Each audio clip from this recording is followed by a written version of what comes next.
चांद पाटिल की बारात के साथ श्री साईं बाबा का पुनः आगमन।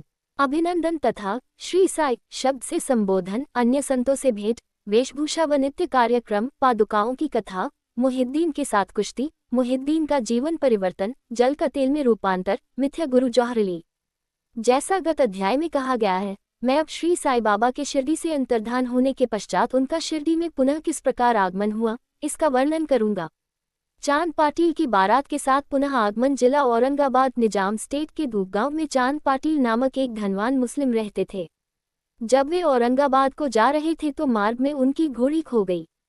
2 मास तक उन्होंने उसकी खोज में घोर परिश्रम किया, परंतु उसका कहीं पता न चल सका। अंत में वे निराश होकर उसकी जीन को पीठ पर लटकाए औरंगाबाद को लौट रहे थे। तब लगभग 14 मील चलने के पश्चात उन्होंने एक आम्रवृक्ष के नीचे एक फकीर को चिलम तैयार करते देखा, जिसके सिर पर एक टोपी, तन पर कफनी और पास में एक सटका था। फकीर के बुलाने पर चांद पाटिल उनके पास पहुंचे। जीन देखते ही फकीर ने पूछा, ये जीन कैसे? चांद पाटिल ने निराशा के स्वर में कहा, क्या कहूँ, मेरी एक घोड़ी थी, वह खो गई है और यह उसी की जीन है। फकीर बोले, थोड़ा नाले की ओर भी तो ढूंढो। चांद पाटिल नाले के समीप गए तो अपनी घोड़ी को वहां चरते देखकर उन्हें महान आश्चर्य हुआ। उन्होंने सोचा कि फकीर कोई सामान्य व्यक्ति नहीं, वरन कोई उच्च कोटि का मानव दिखलाई पड़ता है। घोड़ी को साथ लेकर जब वे फकीर के पास लौट कर आए, तब तक चिलम भरकर तैयार हो चुकी थी। केवल 2 वस्तुओं की और आवश्यकता रह गई थी, एक तो चिलम सुलगाने के लिए अग्नि और दूसरा साफी को गीला करने के लिए जल। फकीर ने अपना चिमटा भूमि में घुसेड़कर ऊपर खींचा तो उसके साथ ही एक प्रज्वलित अंगारा बाहर निकला और वह अंगारा चिलम पर रखा गया। फिर फकीर ने सटके से ज्यों ही बलपूर्वक जमीन पर प्रहार किया, त्यों ही वहां से पानी निकलने लगा और उसने साफी को भिगोकर चिलम को लपेट लिया। इस प्रकार सब प्रबंध कर फकीर ने चिलम पी और तत्पश्चात चांद पाटिल को भी दी। ये सब चमत्कार देखकर चांद पाटिल को बड़ा विस्मय हुआ। चांद पाटिल ने फकीर से अपने घर चलने का आग्रह किया। दूसरे दिन चांद पाटिल के साथ फकीर उनके घर चला गया और वहां कुछ समय तक रहा। पाटिल धूपगांव का अधिकारी था। उसके घर पर अपने साले के लड़के का विवाह होने वाला था और बाके शिरडी में आने के पूर्व देवीदास नाम के एक संत अनेक वर्षों से वहां रहते थे। बाबा को वे बहुत प्रिय थे। वे उनके साथ कभी हनुमान मंदिर में और कभी चावड़ी में रहते थे। कुछ समय के पश्चात जानकीदास नाम के एक संत का भी शिरडी में आगमन हुआ। अब बाबा जानकीदास से वार्तालाप करने में अपना बहुत सा समय व्यतीत करने लगे।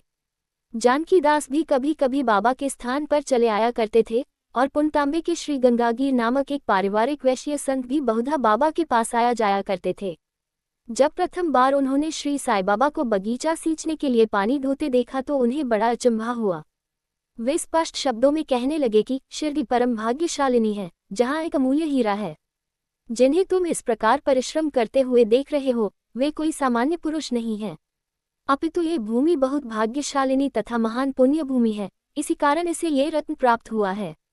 इसी प्रकार श्री अक्कलकोट महाराज के एक प्रसिद्ध शिष्य संत आनंद नाथ यवलामठ, जो कुछ शिरडी निवासियों के साथ शिरडी पधारे, उन्होंने भी स्पष्ट कहा कि यद्यपि बाह्य दृष्टि से ये साधारण व्यक्ति जैसे प्रतीत होते हैं, परंतु ये सचमुच असाधारण व्यक्ति हैं।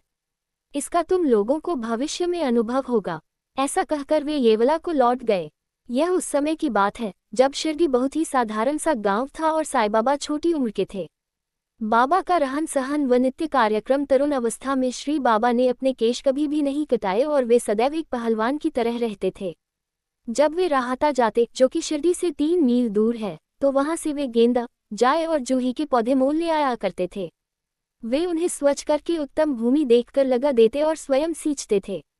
वामन तात्या नाम के एक भक्त इन्हें नित्य प्रति 2 मिट्टी के घड़े दिया करते थे।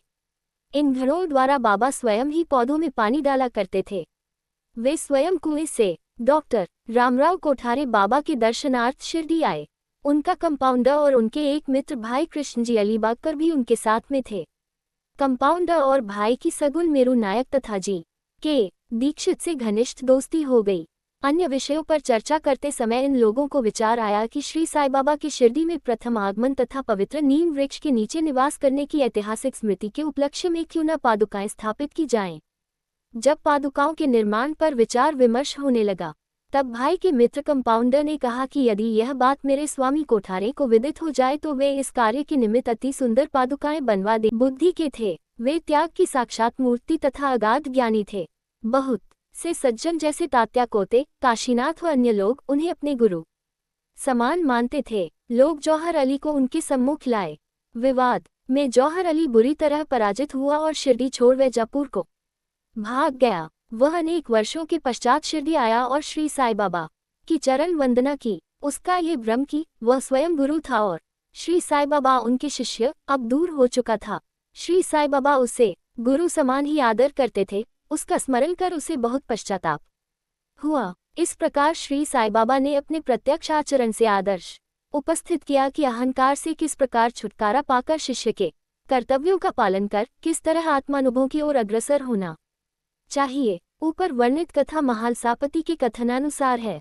अगले अध्याय में रामनवमी का त्योहार, मस्जिद की पूर्व हालत एवं पश्चात उसके जीर्णोद्धार इत्यादि का वर्णन होगा। श्री सद्गुरु साईनाथार्पणमस्तु। शुभ भवतु। एक कॉपी धारण करते और सर्दी से बचने के लिए दक्षिण मुख हो धूनी से तपते थे। वे धूनी में लकड़ी के टुकड़े डाला करते थे तथा अपना अहम, इच्छाओं और समस्त विषय आसक्तियों की उसमें आहुति दिया करते थे। वे अल्लाह मालिक का सदा उच्चारण किया करते थे। जिस मस्जिद में वे पधारे थे उसमें केवल 2 कमरों के बराबर लंबी जगह थी और यही सब भक्त उनके दर्शन करते थे। 1912 के पश्चात कुछ परिवर्तन हुआ। पुरानी मस्जिद का जीर्णोद्धार हो गया और उसमें एक फर्श भी बनाया गया। मस्जिद में निवास करने के पूर्व बाबा दीर्घकाल तक तकिया में रहे। एक कॉपी धारण करते और सर्दी से बचने के लिए दक्षिण मुख हो धूनी से तपते थे। वे धूनी में लकड़ी के टुकड़े डाला करते थे तथा अपना अहम, इच्छाओं और समस्त विषय आसक्तियों की उसमें आहुति दिया करते थे। वे अल्लाह मालिक का सदा उच्चारण किया करते थे। जिस मस्जिद में वे पधारे थे उसमें केवल 2 कमरों के बराबर लंबी जगह थी और यही सब भक्त उनके दर्शन करते थे। 1912 के पश्चात कुछ परिवर्तन हुआ। पुरानी मस्जिद का जीर्णोद्धार हो गया और उसमें एक फर्श भी बनाया गया। मस्जिद में निवास करने के पूर्व बाबा दीर्घकाल तक तकिया में रहे। वे पैरों में घुंघरू बांधकर प्रेमविह्वल होकर सुंदर नृत्य व गायन भी करते थे। जल का तेल में परिवर्तन। बाबा को प्रकाश से बड़ा अनुराग था। वे संध्या समय दुकानदारों से भिक्षा में तेल मांग लेते थे तथा दीपमालाओं से मस्जिद को सजाकर रात्रभर दीपक जलाया करते थे। ये क्रम कुछ दिनों तक थी। फकीर अपने शिष्यों के साथ राहता आए। वे वीरभद्र मंदिर के समीप एक मकान में रहने लगे। फकीर विद्वान था। कुरान की आयतें उसे कंठस्थ थी। उसका कंठ मधुर था। गांव के बहुत से धार्मिक और श्रद्धालु जन उसके पास आने लगे और उसका यथायोग्य आदर होने लगा। लोगों से आर्थिक सहायता प्राप्त कर उसने वीरभद्र मंदिर के पास एक ईदगाह बनाने का निश्चय किया। इस विषय को लेकर कुछ झगड़ा हो गया, जिसके फलस्वरूप जौहर अली राहता छोड़ शिरडी आया और बाबा के साथ मस्जिद में निवास करने लगा। उसने अपनी मधुर वाणी से लोगों के मन को जीत लिया। वह बाबा को भी अपना एक शिष्य बताने लगा। बाबा ने कोई आपत्ति नहीं की और उसका शिष्य